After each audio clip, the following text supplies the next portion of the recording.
Hi everyone, welcome back to 1% Crime. I know you can't sleep, so tonight I'll take you to Austin, Texas, in a different century, when gaslight pooled in little islands along dirt streets, when horses clopped past boardwalks, and the night closed in early, a thick velvet curtain over a growing capital city.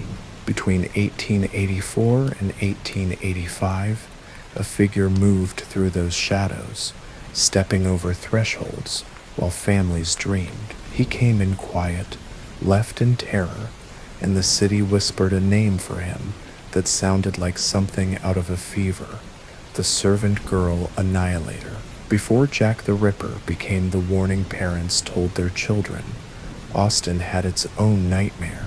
It crept under locked doors. It lifted latches. It carried a blade.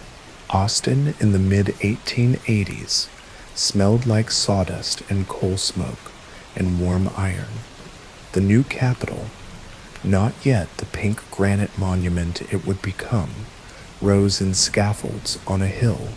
Wagons rattled along Congress Avenue, where small shops traded bolts of cloth and sacks of feed. At the river, men fished the shallows, and the wind carried voices from the bridges. There were clapboard homes with thin walls and small back rooms where hired help slept, black women who cooked and scrubbed and washed, immigrant girls from Germany or Sweden or Bohemia who ironed and carried water, families who lived in outbuildings and sheds behind grander houses. By day, Austin was busy and hopeful. By night, it was something else, a patchwork of lamp glow and long stretches of dark shutters, drawn stray dogs nosing garbage, distant laughter from saloons, a train's lonely horn drifting over town.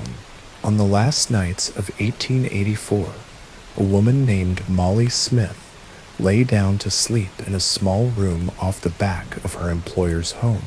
She was 25, a domestic worker with a kind of routine that leaves little trace in newspapers until the worst happens. Sometime after midnight, on December 30th, someone slipped inside. A window eased, a door panel worried loose, a quiet foot on a floorboard. Molly was taken from her bed and dragged into the yard. In the cold air under a silent sky, she was attacked with an axe. The neighbors woke to a scatter of footprints in dirt and dew, the sickly metallic smell of blood, the hush that follows a scream no one heard. People said it must have been a lover or a jealous man, a private rage. They said it was a single tragedy, not something that would repeat. The city inhaled and tried to go back to sleep, but March came, and with it, another night that started softly and curdled into fear. Two Scandinavian servants, Clara Strand and Christine Martinson, were assaulted and left for dead behind their employer's house. One lived, battered and stunned, but her memory was fogged with terror. She had no face to offer investigators, only fragments, a weight, a smell, the suddenness of a shadow. When she tried to describe him, the words fell apart. He was large. He was small. He was white. He was dark. He was silence and flash and the heavy breath at your ear. She had survived, and yet the city felt no relief. Survival meant the attacker was real, not rumor. May came in heat, settled on the boards of porches. Mosquitoes rose from the river. In the kitchens of Austin, women wiped sweat from their foreheads and kept working. On May 7th, Eliza Shelley was murdered in her yard, taken from a back room where the walls were thin and the night pressed like water against glass. 22 days later, Irene Cross was attacked and killed near the same neighborhood, a repetition so close it felt like taunting. Witnesses said her wounds did not look like something a neighbor would do to a neighbor. The coroner used words like ferocity, and the newspapers used words like fiend. Behind the language was a city beginning to change its habits. Lamps burned later, windows were hammered shut, men began to sleep with boots on and rifles within reach. The pattern grew. One household after another woke to find a bed empty, a back door ajar, scuffed dirt in a rectangle where a body had been pulled. People said he was a demon because a demon could pass through wood, could slip through keyholes, could do the work of hate without a name.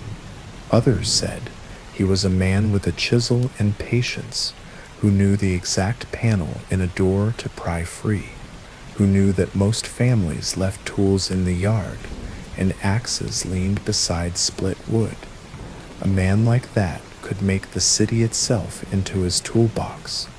By late summer, fear had a rhythm. August 29th dissolved into August 30th, a Saturday into a Sunday, with heat hanging between them like gauze. On that night, the city learned how pain echoes when it doubles. 2 attacks, 2 houses, 2 corners of Austin, the same moon looking down. At one address, a cook named Rebecca Ramey was beaten but lived. Her 11-year-old daughter Mary was killed. At another, a young woman, Gracie Vance, was attacked along with her boyfriend.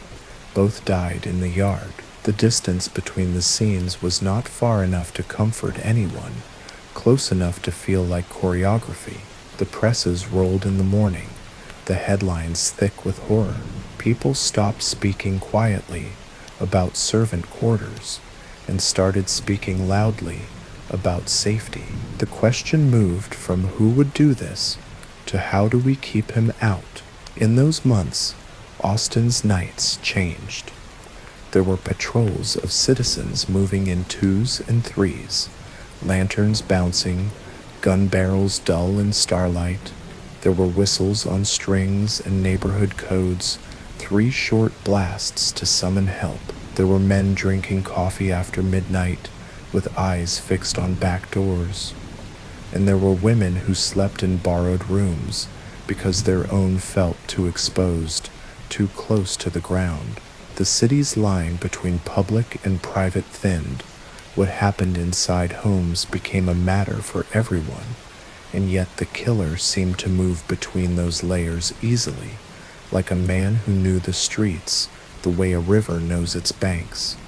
Austin's police force, young, underfunded, and unprepared, found itself standing among footprints and splinters with little to hold on to. Photographs were rare. Fingerprints were more rumor than tool. The best process was to knock on doors and keep knocking. Suspects were corralled by the dozen jealous lovers, itinerant laborers, men whose faces had always looked a little too sharp or a little too blank. At one point, hundreds were questioned, and more than once the wrong man was made to carry the weight of a city's fear, because the city needed someone to hold, someone to point at and say, "There, that's him," even when it wasn't. Autumn burned down into winter, and the year 1885 wore thin. The days shortened, and in kitchens the light fell in slashes across chopping blocks and wash basins. The servant girl Annihilator had become not just a figure, but a routine. The sudden gap in a bed where a body should be, the drag marks in dirt, the sickening shape in a yard, the axe abandoned like a punctuation mark. People told each other not to whisper his name, as if names could feed a thing. People told each other to pray. Locksmiths became busy men. Iron bolts appeared on doors that had never known metal before. On Christmas Eve, when many households were laying out food and trimming candles, he returned in a way that snapped the last threads of denial. 2 women from prominent white families were murdered in separate attacks, only hours apart. Susan Hancock and Eula Phillips. Susan was found in her yard, head split, the grass around her dark and stiff with cold. Eula, just 17, was killed in the same manner, her home a short walk from the heart of town. The killings that night told Austin something it had resisted, knowing there was no boundary that protected the respectable, no social distance the killer would not cross. The terror, which had lived mostly in alleys and behind kitchens, stepped onto front lawns. In the aftermath, the city lost its balance.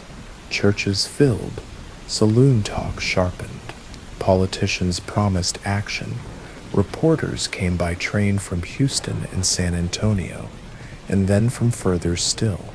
They stood in the streets in stiff hats, notebooks open, catching rumor like rain. The phrase "servant girl Annihilator" appeared in type and echoed back, larger each time. The murders were retold in paragraphs and columns until they became a kind of song, the sort that stays in your head even when you beg it to stop. The papers printed sketches of doorways and maps with little X's. They printed a chisel on page 2 and a mother's grief on page 3. They printed fear. Investigators searched for a mind behind the pattern. Was there one man with a root and a ritual, a butcher who knew how to swing, a doctor who knew how to cut, someone who watched houses at dusk, learned schedules, counted footsteps? There were footprints that looked too large and then looked too small. There were voices in the night that turned out to be birds. A few times, men with guns fired into shadows and shadows fell, and for a moment a crowd gathered like a wave, ready to break on the name killer, but the man on the ground was drunk, or lost, or just unlucky. Into that vacuum of certainty came theories. Some said the killer was a switchman who rode rails and stepped off into dark neighborhoods with the easy confidence of someone who knew how to vanish at dawn. Some said he was a hired man on a nearby ranch whose absences matched the calendar of deaths. Some said he was a husband or a lover, that the murders were private ugliness misread as a public monster. And then, years later, as history's lens shifted, another theory drifted across the Atlantic, that the man who terrorized Austin had left, and 3 years later appeared in London as Jack the Ripper. It was a theory built more on rhyme than reason. The timing fit, the cruelty rhymed, but it drew lines on maps and let imaginations travel. What is certain is how the attacks fell on the city's fault lines. Many victims were black women and poor immigrant girls, sleeping in rooms that had been built as afterthoughts.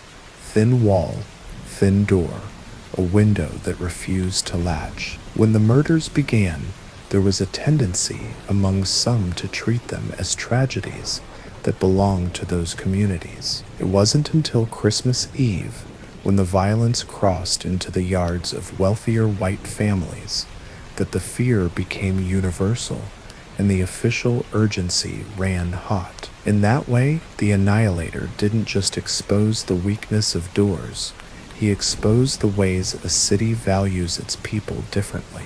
The first victims deserved the full force of protection too, but the force did not arrive until later, when it felt personal to those in power.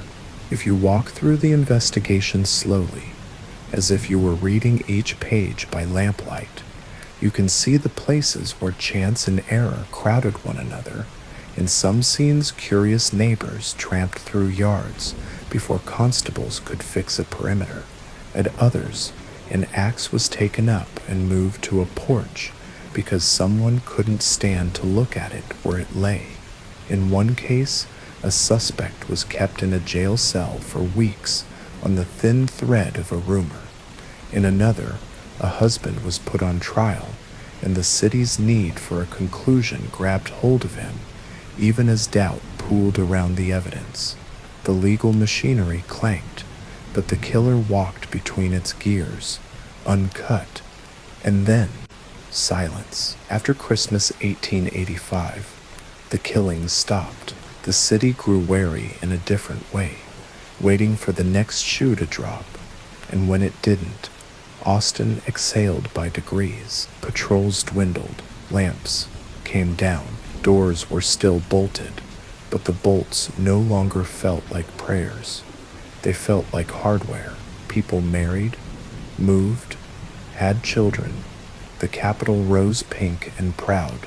The river kept going, full of its own opinions. The name Servant Girl Annihilator faded from the front page, though not from the minds of those who had watched dawn arrive on stained grass. What happened to him is a blank space with 4 or 5 plausible lines scribbled through it. He might have been arrested for something else. Horse theft, bar fight, the ordinary violences of a rough time, and sent away. And the murders ended because his days in Austin ended. He might have died fever or bullet or train wheel, and the silence that followed was simple. Dead men do not stalk. Or he might have drifted. There were rails leading in every direction, and beyond them, other towns with lamplit alleys and back kitchens, other maps where a figure could walk in and out and leave behind the same stunned hush. If you ask 10 historians, you'll hear 10 versions of the same absence. The legacy remained, which is what legacies do. Families kept bolts on their doors, even when the fear loosened.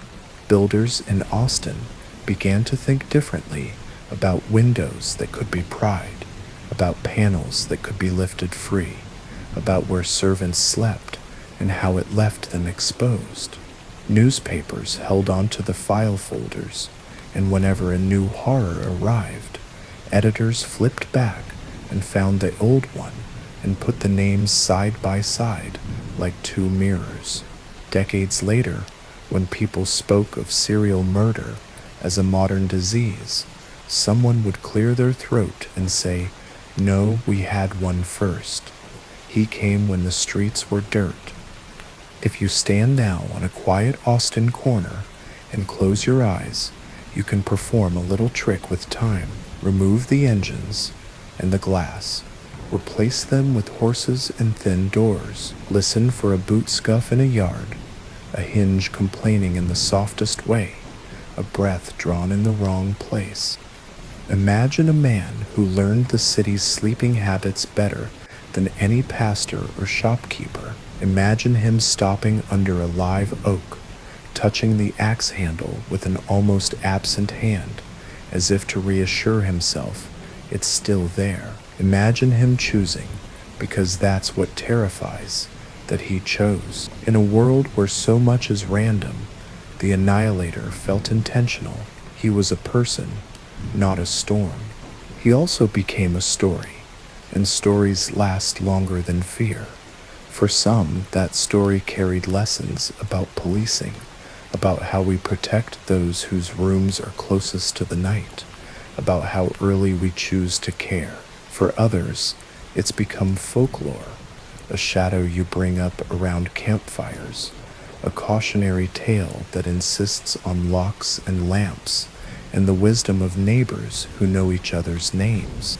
Tonight, as you're lying still, and the room hums with its low night sounds, the fridge cycling, the street muffled, your own breath making a small sea, think of Austin with its shallow lamps and its watchful families. Think of the people who sat awake with their boots on and a rifle across their knees. Think of the first dawn after the last killing and the empty yard, and the women who went to work anyway because there were breakfasts to cook and floors to scrub and shirts to iron. Think of the way a city holds grief and keeps walking.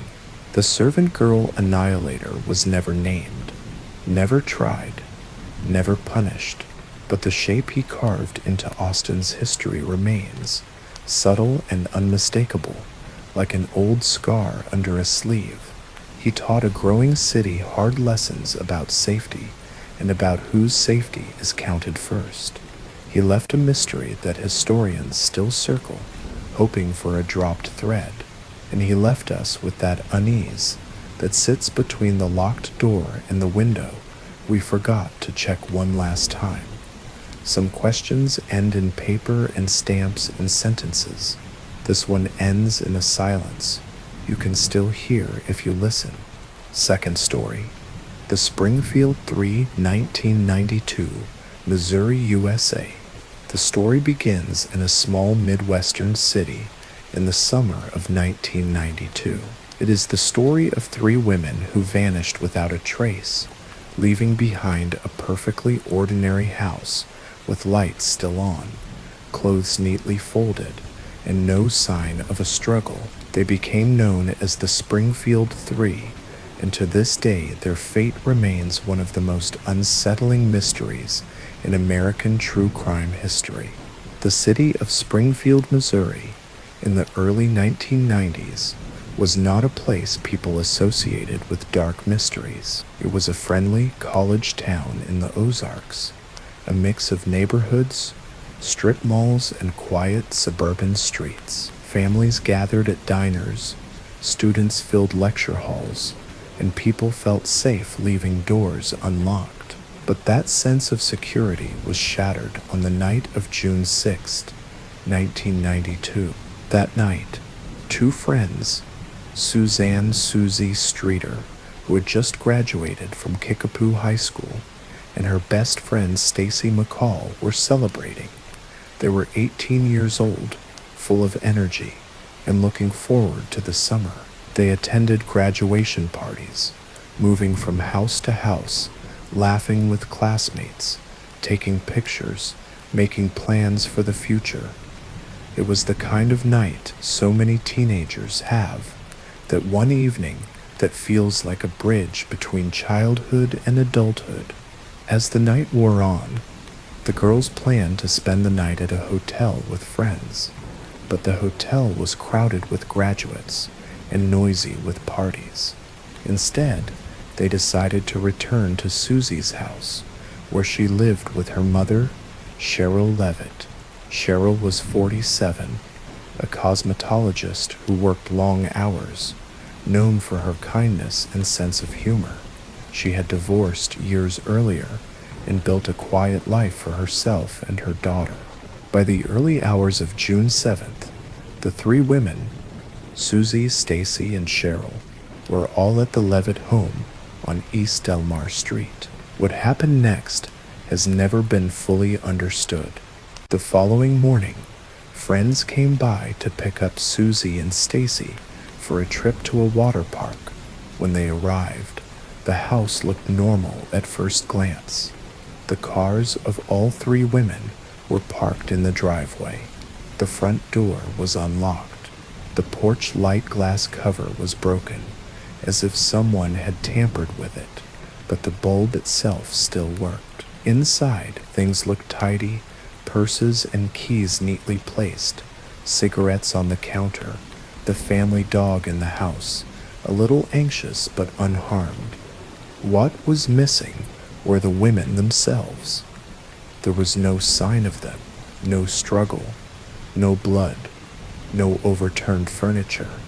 The beds appeared to have been slept in, but that was all. Three women had vanished from a home in the middle of the night without leaving a trace. At first, friends thought they might have gone out unexpectedly, but hours passed and worry grew. Calls to the house went unanswered. By afternoon, police were notified, but by then, the crime scene had already been compromised. Friends and relatives, frantic with worry, had come and gone from the house, tidying up, cleaning broken glass from the porch light, even answering phone calls.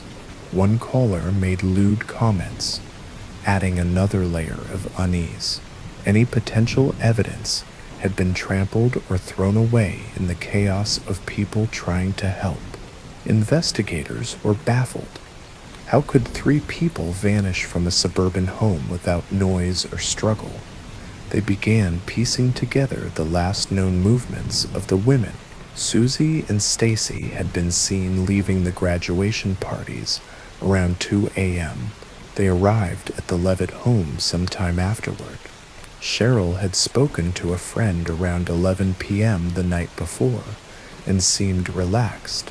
Nothing in their behavior suggested danger. Leads trickled in. Neighbors reported hearing a strange noise in the early hours, but nothing specific. A witness claimed to have seen a suspicious green Dodge van in the neighborhood. Some said they saw the women being forced into a vehicle, though those accounts were inconsistent. Police examined convicted felons, sex offenders, anyone who might have had reason to target them, but no evidence stuck. Over time, theories multiplied. Some believed the women had been abducted by someone they knew, lured out of the house, and taken against their will. Others thought it was a random crime, a predator targeting them by chance. One theory suggested a local man named Robert Craig Cox, a convicted kidnapper and suspected killer, might have been responsible. He was in Springfield at the time, and later made cryptic statements implying he knew what happened, but he never gave details, and without evidence, police could not charge him. Another theory linked the disappearances to a separate investigation of a man named Stephen Garrison, who claimed knowledge of the crime while in prison, but his story unraveled under scrutiny, and nothing concrete tied him to the case. Each promising lead seemed to dissolve, leaving behind only frustration. The families of the Springfield Three were devastated.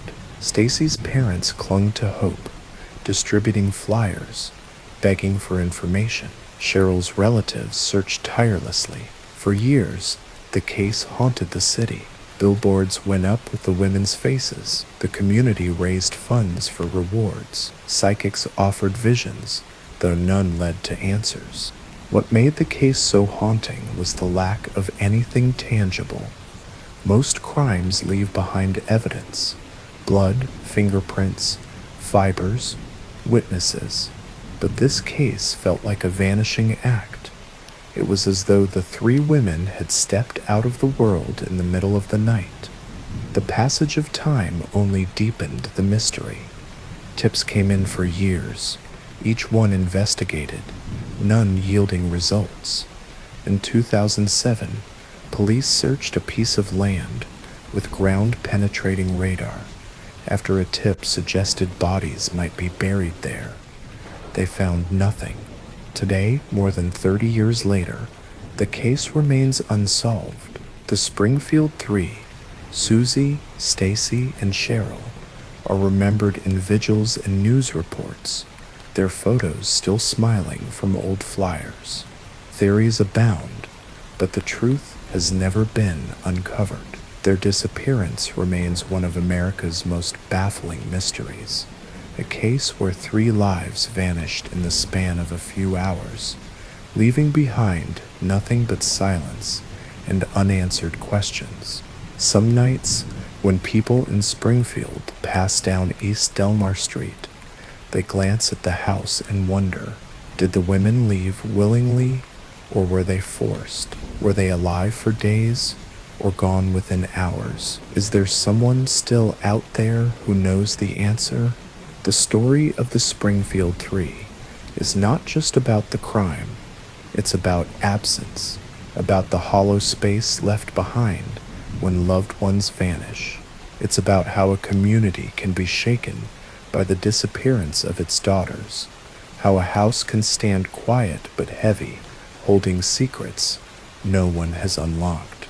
Story 3. The Texarkana Moonlight.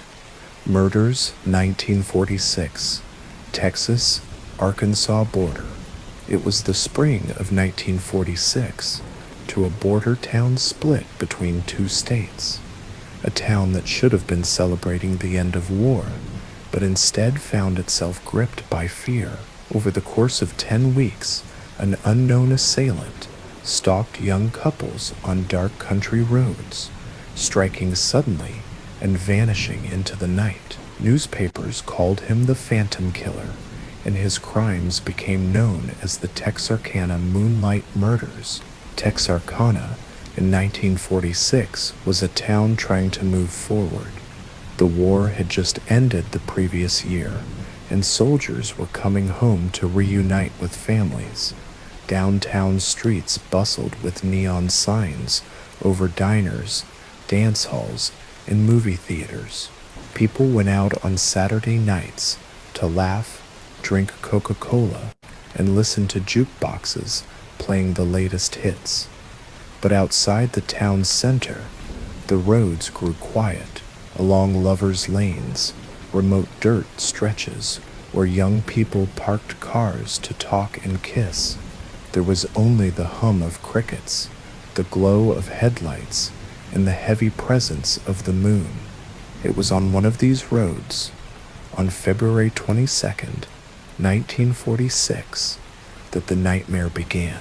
Jimmy Hollis, age 25, and his girlfriend, Mary Janae Larry, 19, had gone to the movies and then parked on a secluded road afterward. Around midnight, their evening was shattered when a man approached the car wearing a white cloth mask with holes cut for the eyes and mouth. He aimed a flashlight and a gun at them, ordering them out of the car. Jimmy was beaten savagely with the gun, fracturing his skull. Mary Jennings was told to run. As she fled, the attacker chased her and assaulted her before disappearing into the night. Both victims survived, but their descriptions of the attacker were vague. His face was hidden, his voice low and hard to place. At first, townsfolk whispered that it was an isolated crime, maybe a robbery gone wrong. But 3 weeks later, the phantom struck again. On March 24th, Richard Griffin, 29, and his girlfriend Polly Ann Moore, just 17, were found dead in their car on another remote road. Both had been shot. The scene was grim, and the brutality unmistakable. Now people realized they were dealing with something more than a mugger. There was a killer on the loose. The city's fear deepened on April 14th, when Betty Jo Booker, a 15-year-old high school student and saxophone player, left a late-night band performance at the VFW club. She never made it home. Her body and that of her companion, Paul Martin, 17, were discovered the next morning. Paul had been shot 4 times, Betty Jo twice. Her saxophone was missing, later found discarded miles away. The randomness of the attack, teens on a wholesome outing, murdered without warning, sent shockwaves through the community. By then, Texarkana was a city transformed. Parents warned daughters not to go out after dark.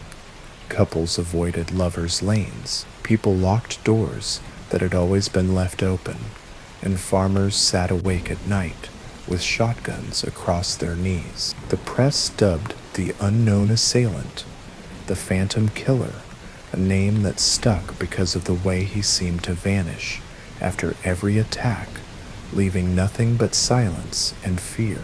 The final confirmed attack came on May 3rd. Virgil Starks, a 37-year-old farmer, was sitting in his home listening to the radio when he was shot twice through a window. His wife Katie ran to help, only to be shot as well. Bleeding, she managed to escape through the back door and ran barefoot across the fields to a neighbor's house. She survived, but Virgil did not. For the first time, the Phantom had targeted people inside their own home, breaking the unspoken boundary between the dangers of the road and the safety of the hearth. That was the breaking point. The town of Texarkana plunged into hysteria. Residents covered windows with blankets and boards. Some set traps with bells tied to doors. Gun shops sold out of pistols and rifles. Possessed patrolled the countryside, while police cars cruised the streets all night with sirens blaring. Theaters closed early. Dances were canceled. People spoke in hushed tones about the phantom, as though saying his name too loudly might summon him. The investigation was massive. Local police worked with the Texas Rangers, the Arkansas State Police, and the FBI. Roadblocks were set up. Suspects were questioned by the dozens. One man, U.L. Swinney, a petty criminal, was arrested after his wife claimed he was the phantom, but her testimony was inconsistent and not admissible in court. Without solid evidence, Swinney was never charged with the murders, though some investigators believed until their deaths that he was the killer. Others thought the phantom was a soldier returned from war, carrying invisible scars, or a local man with a grudge, or even a traveler who came and went with the trains, striking only when the moon was high.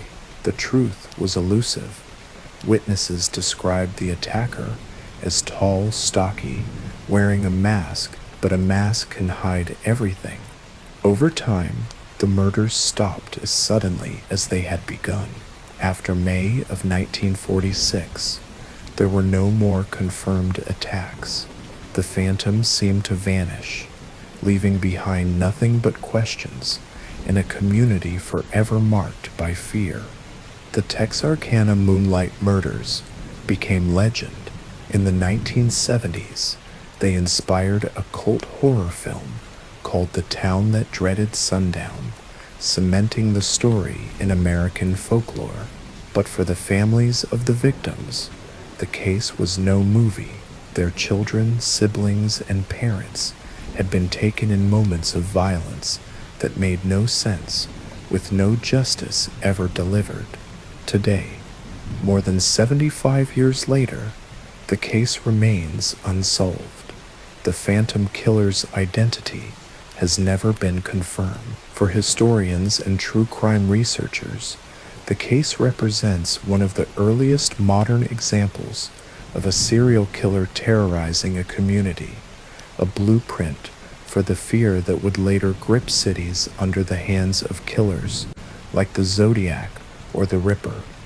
And yet, the Texarkana story is different because it is tied so strongly to the place itself. Ask anyone from the area, and they will tell you how their grandparents spoke of those nights, of walking home under the moon and glancing over their shoulder, of the silence on streets that had once been filled with music.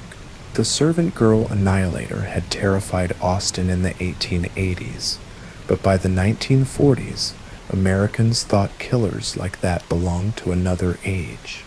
The phantom proved otherwise. He reminded Texarkana that darkness has a way of returning, that even in small towns with unlocked doors, violence can slip in without warning. The phantom killer was never caught. Maybe he was arrested for another crime and locked away without anyone realizing who he really was. Maybe he left Texarkana, moving on to haunt some other place under a different name. Maybe he died, taking his secrets with him. What is certain is that his shadow still lingers, stretching across decades, a ghost in the moonlight. So if you ever find yourself in Texarkana on a quiet night, and you see the moon hanging heavy over the roads, think of 1946. Think of the couples in their cars, the farmer at his radio, the footsteps in the gravel that came too close. Think of a masked figure stepping out of the dark and then melting back into it, leaving only silence and stories. Story 4. The Boy in the Chimney. Joshua Maddox, 2008, Colorado, USA. This is a story about a young man who vanished in 2008 and whose body was discovered years later in a place no one expected. It is a story about a quiet Colorado town a mysterious disappearance, and a discovery that only raised more questions than it answered. This is the strange case of Joshua Maddox, known today as the Boy in the Chimney. The town of Woodland Park, Colorado, sits in the shadow of Pikes Peak, surrounded by forests of tall pine. It's the kind of place where the air smells of resin and earth, where mornings are cold even in summer, and where small-town life moves at a gentle pace. In 2008, Woodland Park had about 7,000 residents. It was a close-knit community, the kind of place where people recognized each other at the grocery store or waved from their cars on Main Street. It was not the kind of place where young men simply vanished. Joshua Maddox was 18 years old in May of 2008. He was described as kind, intelligent, and thoughtful, a teenager who played guitar and wrote songs. His family said he was gentle, creative, and deeply loved by his sisters and brothers. He had no history of trouble, no known enemies. He was simply a normal young man stepping into adulthood. On the morning of May 8th, Joshua told his sister he was going out for a walk. He often did this, wandering into the woods or through the quiet streets of Woodland Park to clear his head, but that day he never returned. At first, his family thought he might have gone to stay with a friend, or that he had decided to take a few days for himself. But days stretched into weeks, and no word came. They searched. They called friends. They posted flyers. His disappearance was reported to police, but no evidence turned up. There were no sightings, no belongings found in the woods, no trace of where Joshua had gone. The months turned into years. His family never gave up hope, but as time passed, the possibility that Joshua might never be found grew harder to ignore. Woodland Park moved on, but for the Maddox family, the absence was a constant ache. Then, in 2015, 7 years after Joshua disappeared, an astonishing discovery was made. A cabin on the edge of town, long abandoned and falling into disrepair, was being demolished. The cabin had been empty for years, its wooden frame weathered, windows broken, dust thick inside. As demolition crews worked, they came upon something unexpected. In the chimney, lodged inside in a fetal position, were human remains. Authorities were called, the remains were examined, and through dental records, they were identified. It was Joshua Maddox, the boy who had walked out of his house in 2008 and never returned, had been found trapped in a chimney. The discovery stunned the community, but more than that, it baffled investigators. How had Joshua ended up inside the chimney of that abandoned cabin? The first theory was accident. Perhaps Joshua had been exploring the cabin, climbed onto the roof, and attempted to enter through the chimney. It was not impossible. The chimney was wide enough for a thin young man to fit, but when investigators looked closer, the theory grew less convincing. Joshua's body was found in a fetal position, his knees pressed to his chest, as though he had gone in feet first. His clothing was also strange. His shirt was off and folded neatly nearby, his socks removed. It did not look like the clumsy mistake of someone slipping inside. Story 5. The Monster of Florence.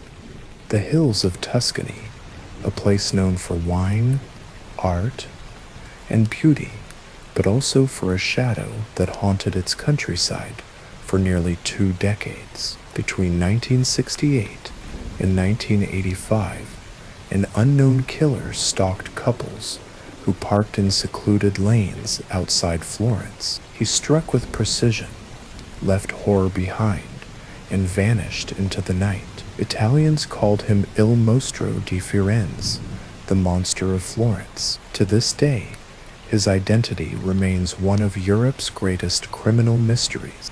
Florence, the jewel of the Renaissance, is a city of contrasts. Tourists walk cobblestone streets to marvel at Michelangelo's David and Brunelleschi's dome, but beyond the city's heart lie rolling hills, olive groves, and quiet country lanes. In the 1960s and 70s, these roads were popular spots for couples seeking privacy, young lovers escaping crowded homes to sit beneath the stars. It was in those quiet pockets that the monster began to hunt. The story begins in 1968, when a couple was found murdered in a parked car near Florence. They had been shot, and the woman's body was mutilated. At the time, authorities treated it as an isolated case, but as years passed, similar killings began to surface. Always young couples, always attacked at night in parked cars.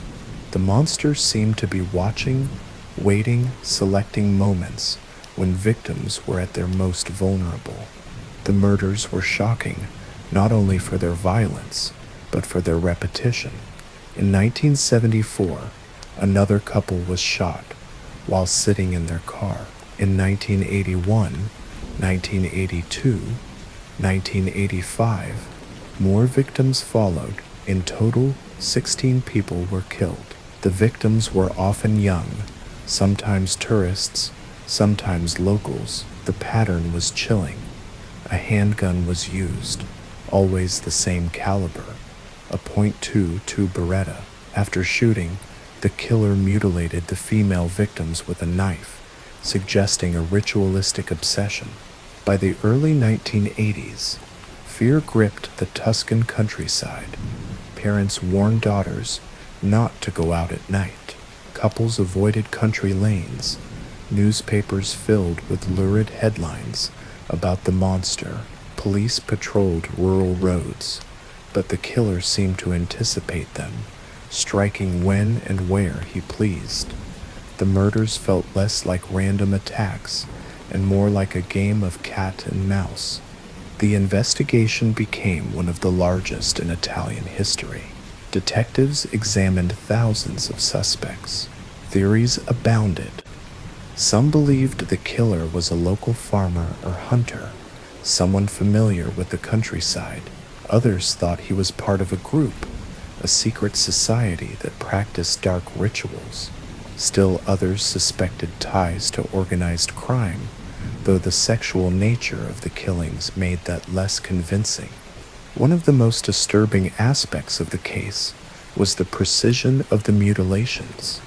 They suggested anatomical knowledge, perhaps a butcher, a surgeon, or someone with experience in dissection.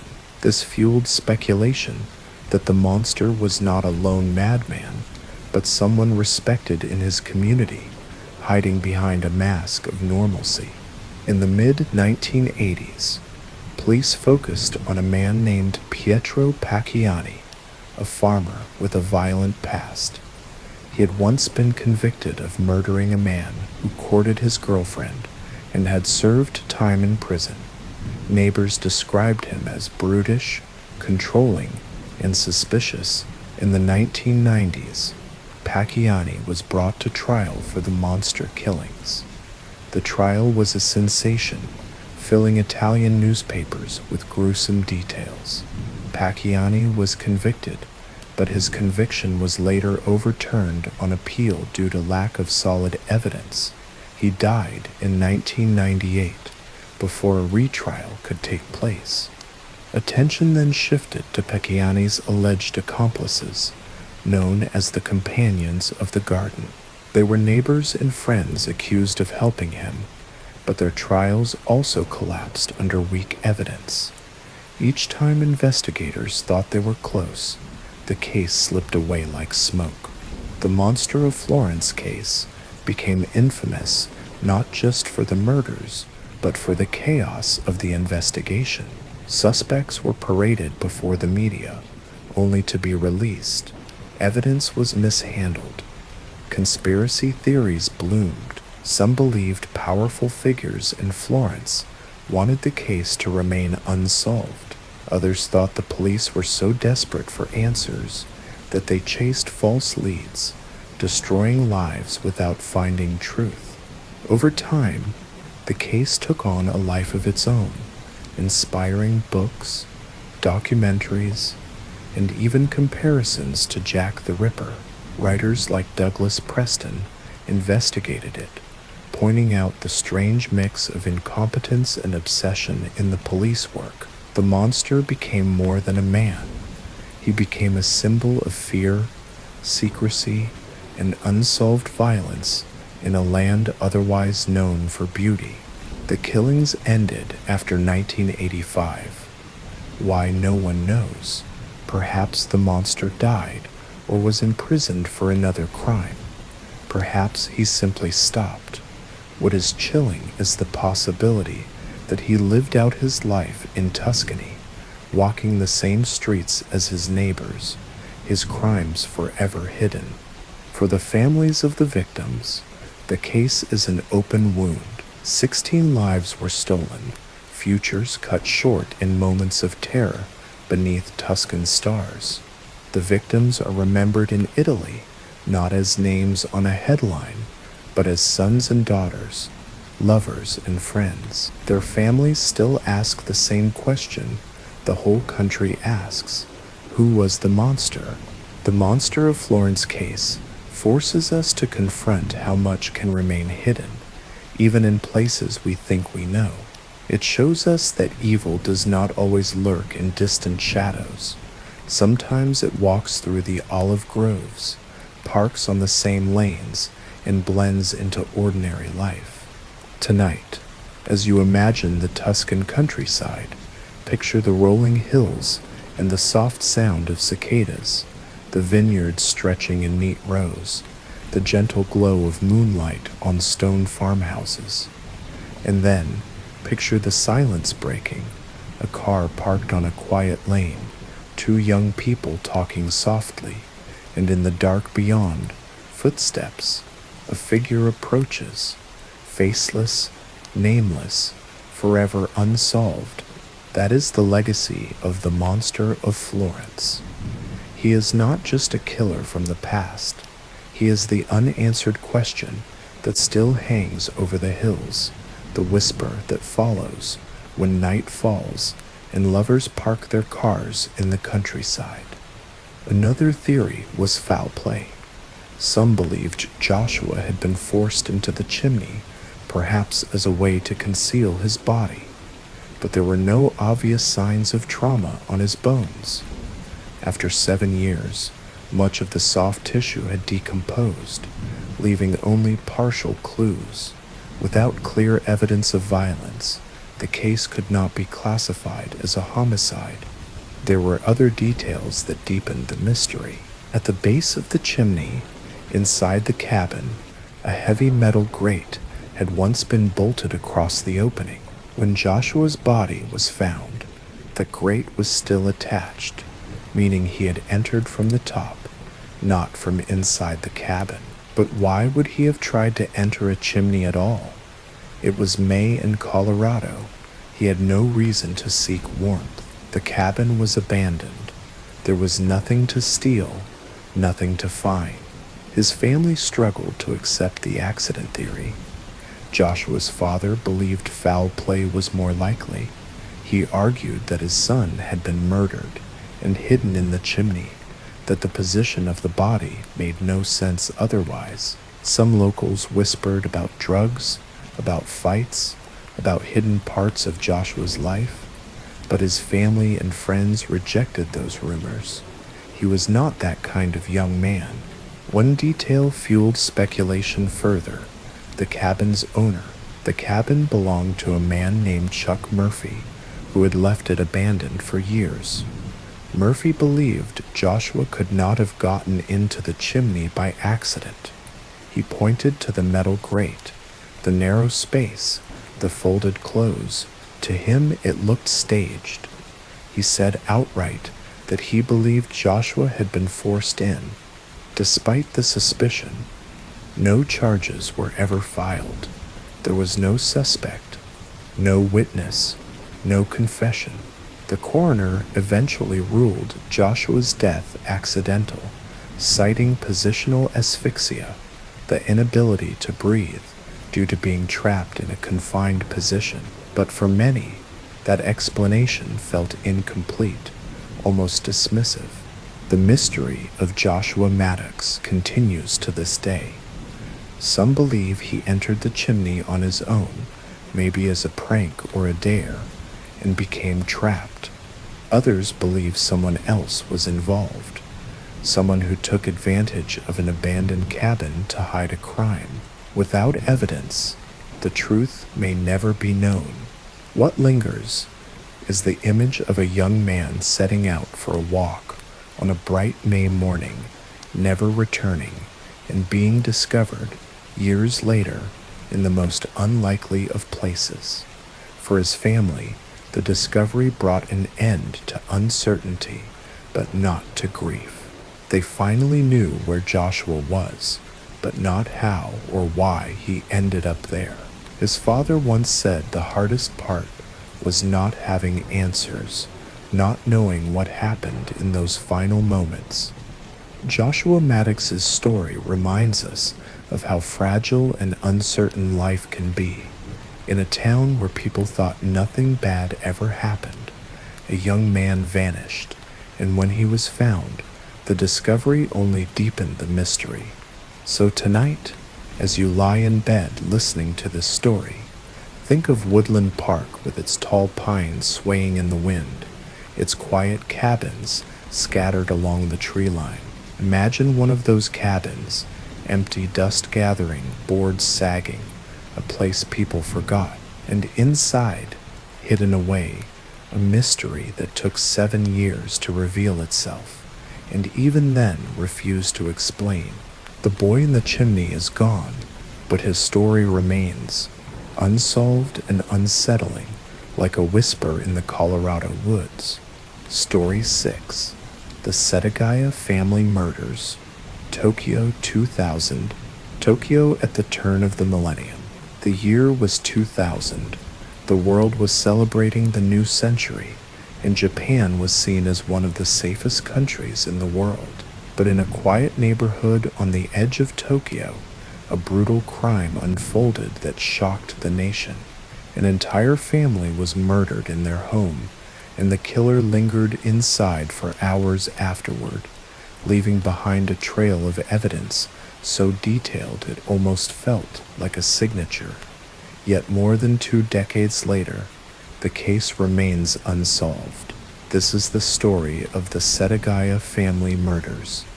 Setagaya is a suburban district in western Tokyo, a place of parks, schools, and quiet streets. In 2000, it was home to middle-class families, many of whom lived in modern 2-story houses. Among them was the Miyazawa family. Mikio, 44 years old, his wife Yasuko, 41, their daughter Nina, just 8 years old, and their son Rei, only 6. They lived in a home that shared a wall with Yasuko's mother and sister's residence, though each side had its own entrance. It was a safe, stable environment, the kind of place where children could walk to school and neighbors nodded to each other at the corner store. On December 30th, 2000, Tokyo buzzed with the energy of New Year's preparations. Families were shopping, cooking, cleaning, and preparing for the traditional celebrations. The Miyazawas were no different. That evening, Mikio used his computer. Yasuko made final arrangements for the holiday, and the children prepared for bed. Their lives seemed entirely ordinary, but sometime during the night, horror arrived. The timeline pieced together later by investigators suggests the killer entered the house around 11:30 p.m. They likely gained entry by climbing a tree in the garden, slipping through a bathroom window on the 2nd floor. From there, the killer moved silently, but with deadly precision. Ray, the youngest child, was the first victim. He was strangled in his bed, perhaps to prevent him from crying out. Then the killer turned to Mikio, the father, who had likely heard something and came to investigate.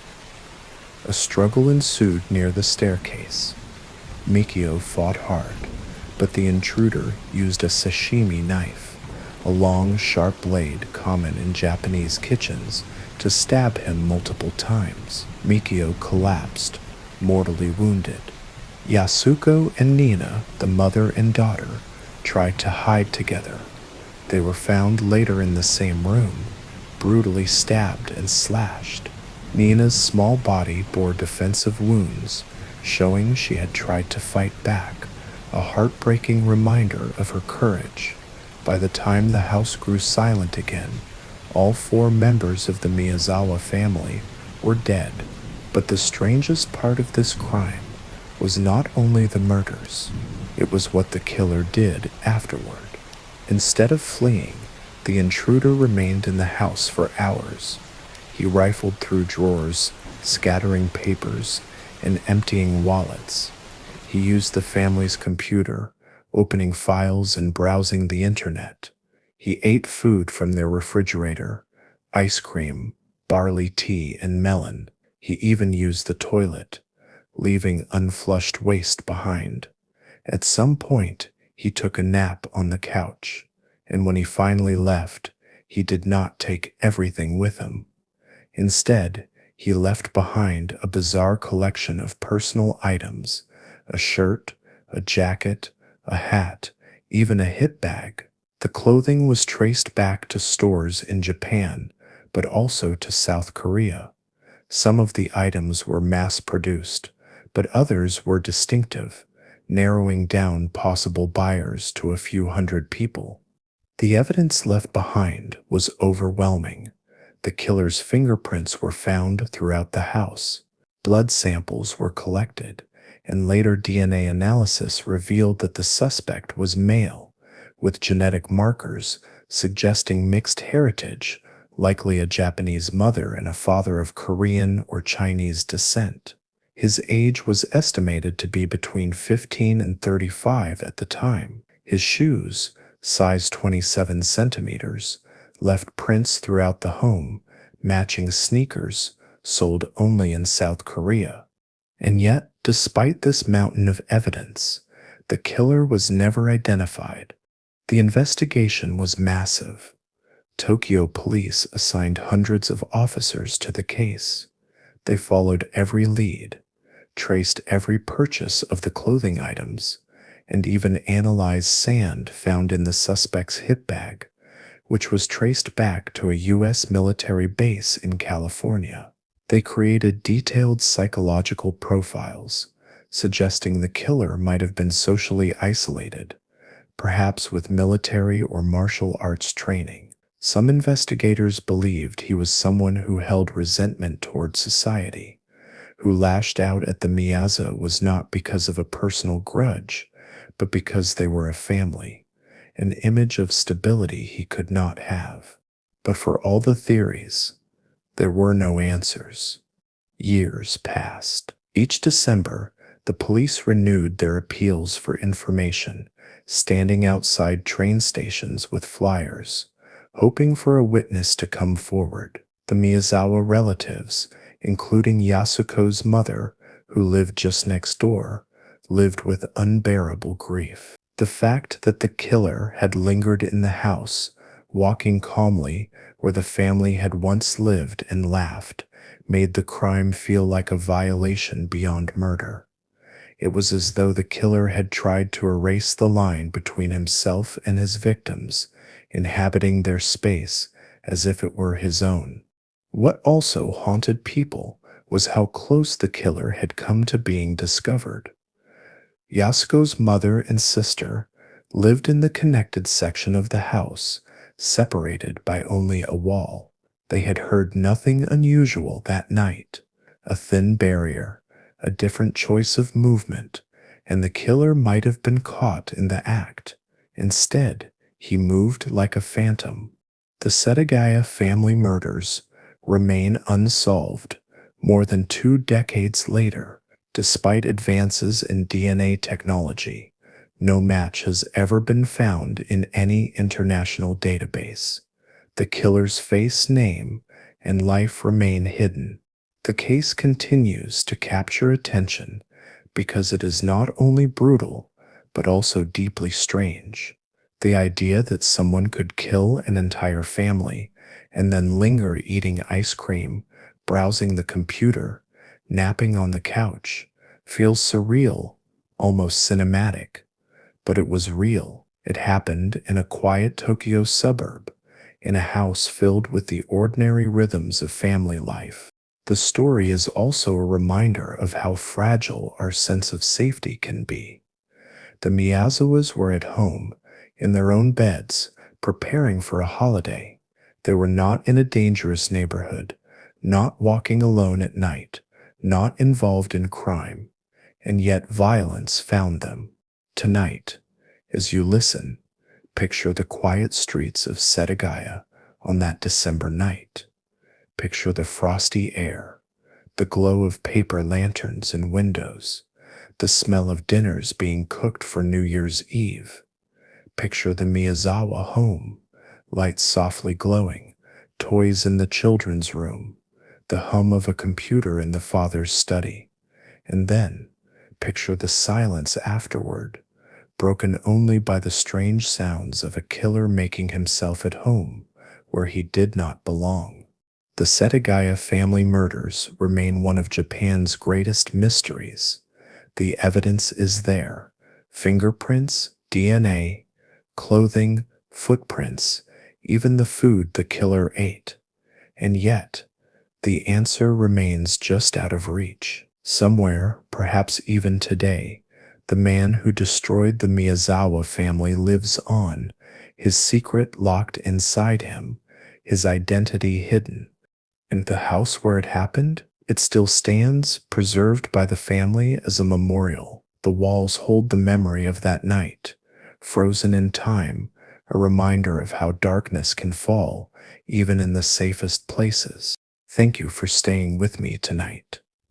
If you're still awake, let me know where you're listening from. And don't forget to like, share, and subscribe so you won't miss the next case. For now, good night and stay safe.